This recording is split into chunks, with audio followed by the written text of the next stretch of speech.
আমরা এই চেয়ারগুলোতে বসে দাম্ভিক হয়ে যাই, অহংকারী হয়ে যাই, মানুষকে মানুষ মনে করি না, মানুষকে ছাগল পাগল মনে করি না। আমরা কি আল্লাহকে ভুলে দেব? ওখানে বসে আমার আল্লাহকে স্মরণ করার কথা ছিল, বেশি বেশি করে আল্লাহকে স্মরণ করার কথা ছিল।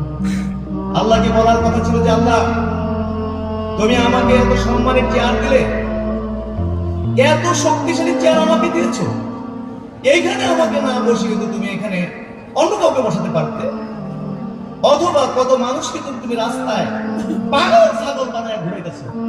ইচ্ছা করে তুমি তো আমাকে চেয়ারে না বসাইয়া রাস্তাঘাটে পাগল ছাগল বানায় আমার ঘুরাইতে পারতা।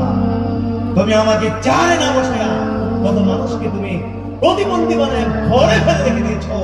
ইচ্ছা করলে তুমি তো আমাকে প্রতিবন্ধী বানায় ঘরে ফেলে দিতে রাখবে, কিন্তু আমাকে এত সম্মানের চেয়ার দিয়েছ। আমি কি পারবো এই কোটি মানুষের দায়িত্ব পালন করতে? আমি পারবো না, তুমি না তৌফিক দিলে আমি পারবো না। এইভাবে যদি আল্লাহর শুকরিয়া আদায় করার কথা ছিল, যদি এমনি শুকরিয়া আদায় করতো, তাহলে আল্লাহ কি বলে দিয়েছেন?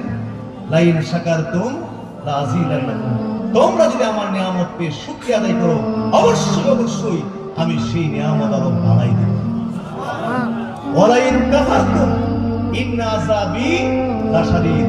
আর তোমরা যদি আমার নিয়ামতের কুফরি করো, নিয়ামতকে অস্বীকার করো, ইন্না আযাবি লাশাদীদ, নিশ্চয় আমার আযাব, আমার শাস্তি অত্যন্ত কঠিন, আমার শাস্তি অত্যন্ত